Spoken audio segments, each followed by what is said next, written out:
Hello साथीहरू, आज हामी पढ्दैछौँ इन्ट्रेस्ट।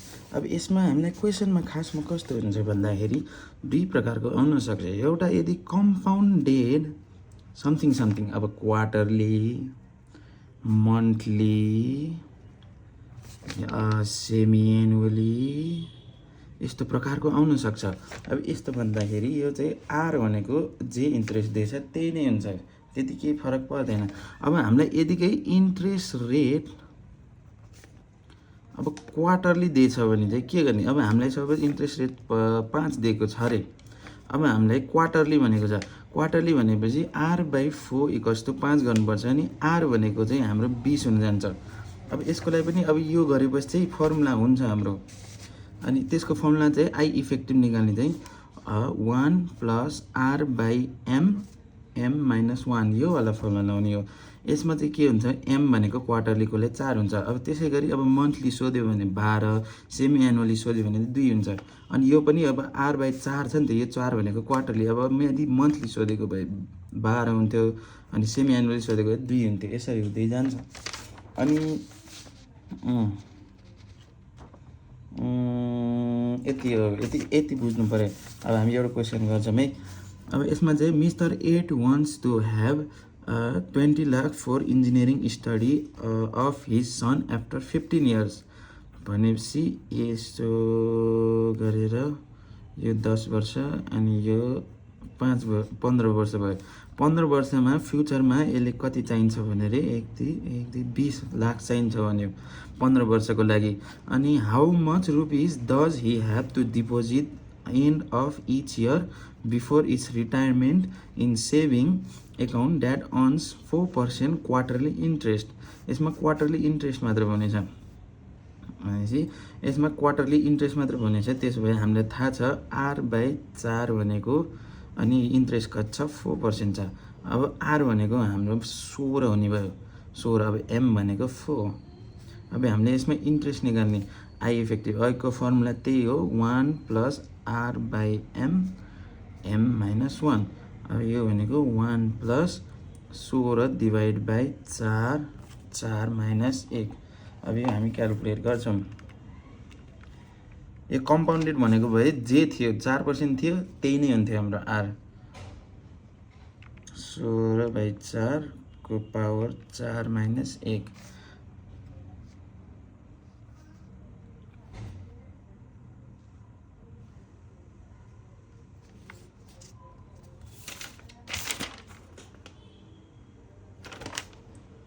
ए 16% हो नि त, 0.16। त्यही मिस्टेक हुँदै जाँदै। भनेपछि 0.169 आई इफेक्टिभ 980 राखौँ भनेपछि 16.98 चाहिँ हाम्रो आई इफेक्टिभ भयो। अब यसमा चाहिँ कति 15 वर्षकोलाई 20 लाख चाहियो अरे। अनि पछि how much rupees does you have to pay each year भनेपछि एन्युटी निकाल्नु पऱ्यो बिफोर इज रिटायरमेन्ट। अब he will be retired after 10 year. 10 वर्षसम्म यसले कति पैसा चाहिँ जोगाउनु पऱ्यो अरे 10 वर्षसम्म। अब यति चाहिँ हामीले एन्युटी निकाल्नु पऱ्यो। 10 वर्षमा चाहिँ यसले कति बार तिर्नु भ्याउँछ भनेको छ। अब हामीले ए निकाल्नु पऱ्यो। ए को फर्मुला भनेपछि फ्युचर छ नि त हामीसँग, फ्युचरको भ्यालु छ, त्यसैले यो वाला फर्मुला युज गर्छौँ। अब यो एफ छ। अब एफको लागि अब हामीलाई एन्युटीलाई पनि यो चाहियो, यहाँको चाहिँ भ्यालु चाहियो भनेपछि यसलाई हामी 5 वर्ष अगाडि ल्याउँछौँ। 5 वर्ष अगाडि ल्याउने बेला 20 1 2 3 1 2 3 1 2 3 20 लाख डिभाइडेड बाई 1 + आई भनेको यो 0.1698 को पावर। अब कति वर्ष अगाडि गयो? 5 वर्ष अगाडि गयो। अब यसमा चाहिँ यो एफ हुन जान्छ है नि। अनि मल्टिप्लाई यो भनेको हाम्रो एफ टर्म भयो एफ। अब एफ भइहाल्यो। अब त्यसको यो इन्टु गर्नु पऱ्यो, इन्टु इन्ट्रेस्ट भनेको छ। इन्ट्रेस्ट भनेको त्यही हो 1698 डिभाइडेड बाई 1 + कति 0.1698 को पावर। अब एन्युटीमा चाहिँ 10 वर्षको सार्नु पऱ्यो, 10 - 1। अब यो गर्नु पर्यो हामीले 20 लाख 1 2 3 डिभाइडेड बाई यो 5 वर्ष अगाडि लगे भयो को पावर 5 वर्ष अगाडि लाग्यो अनि इन्टु यो फ्युचरवाला भ्यालु भयो अनि यसलाई 0.1698 डिभाइडेड बाई 1 प्लस 0.1698 को पावर 10 माइनस 1 अब यसले चाहिँ 40811.63 यसले अनि यही हो एन्सर हाम्रो how much does he have to pay deposit end of each year before is retirement यसले रिटायरमेन्ट पुग्नु अगाडि हरेक वर्ष यति पैसा तिर्नु पर्यो भनेको अब अर्को क्वेसनमा जाऊँ यो अलिकति गाह्रोवाला यसमा पनि त्यस्तै हो a man age 3 years now had borrowed 4 lakh cash flow diagramming भनेर गरौँ 4 1 2 3 4 लाख यसले बोरो गर्यो भनेपछि यो तल जाने भयो है for his further study at age 20 four is further is age of 20 वर्षको लागि भने यो चाहिँ 20 वर्षको लागि चाहिँ यसले 4 लाख लिएको रे अनि the bank charge 10% interest rate per year compounded annually भन्ने छ अघि के भन्ने थिएँ कम्पाउन्डेड एनुअली भन्दाखेरि आर इक्वल्स टु 10% नै हुन्छ क्वार्टरली कम्पाउन्डेड क्वार्टरली भनेपछि अब अघिमा चाहिँ के भनेको थियो अघिवाला क्वेसनमा चाहिँ क्वार्टरली इन्ट्रेस्ट भनेको थियो त्यसैले r/4 पनि गरेको थियो तर यसमा कम्पाउन्डेड क्वार्टरली भनेको छ त्यसैले r/4 गर्नु पर्दैन r भनेको यही भयो m भनेको चाहिँ 4 हुने भयो है अब यसबाट चाहिँ i इफेक्टिभ निकाल्छौँ फेरि अघिकै formula 1 plus r/m m minus 1 अब 1 प्लस 0.1 डिभाइड बाई 4 माइनस 1 गरौँ यो हाम्रो i इफेक्टिभ हुन्छ 0.1 डिभाइडेड बाई 4 को पावर 4 माइनस 1 0.1038 यो भनेको 10.38 हाम्रो पर्सेन्ट आई इफेक्टिभ आयो है यहाँसम्म भयो अनि he wants to pay that loan from last 10 years semi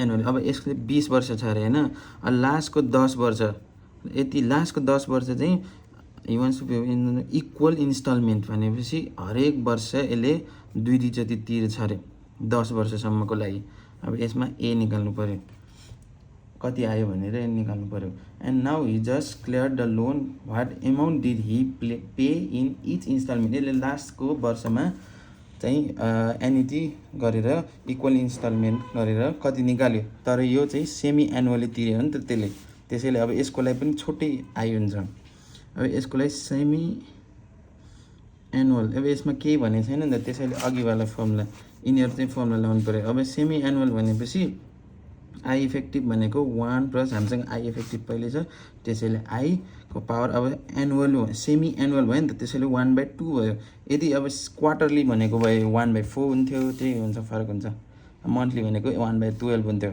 अब 1 प्लस 0.1038 1/2 माइनस 1 अब यसमा चाहिँ 1 प्लस 0.1038 को पावर 1/2 माइनस 1 अब यति आयो 0.0506 5.06% यो चाहिँ सेमी एनुअलको आयो अब यसले लास्टमा चाहिँ अब कति तिर्यो भने छ अब हामीले के गर्नु पर्यो भने यो हाम्रो प्रेजेन्टमा भ्यालु छ है अब हामीलाई फ्युचरमा अब यसले कति तिर्यो भने हो नि त अब यसलाई चाहिँ हामीले 10 वर्ष पहिला लग्छौँ अनि यो अब एन्युटी निकाल्नलाई चाहिँ यो हाम्रो एफ हुन जान्छ यताको भ्यालु चाहिँ हाम्रो एफ हुन्छ है त अब हामीसँग एफ को भ्यालु ए को भ्यालु एनुअल निकाल्नु पर्यो नि त ए को भ्यालु एफ को टर्ममा लिनु पर्यो एफ को टर्ममा I divided by 1 plus I को पावर n माइनस 1 अब यो फ्युचर यो अगाडिको भ्यालु त हाम्रो केमा छ 10% interest rate per year compounded quarterly भनेपछि आई चाहिँ यसको लागि यो हुने भयो के 10.38 याद गरौँ है अब यो फ्युचरवाला भयो प्रेजेन्टलाई अब मैले प्रेजेन्ट कति थियो 4 लाख होइन 4 लाखको भ्यालु प्रेजेन्टमा थियो त्यसलाई मैले पहिला फ्युचरमा लगेँ फ्युचरमा लग्ने बेला 10.1 0.1038 को पावर कति वर्ष 10 वर्ष है 10 वर्ष मल्टिप्लाई बाई अब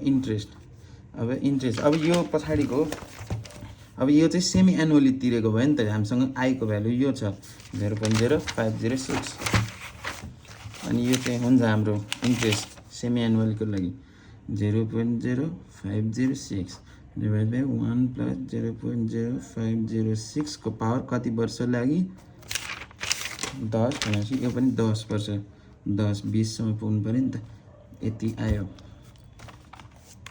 अब क्याल्कुलेट गर्ने बेला 4 1 2 1 2 3 1 प्लस 0.1038 को पावर 10 इन्टु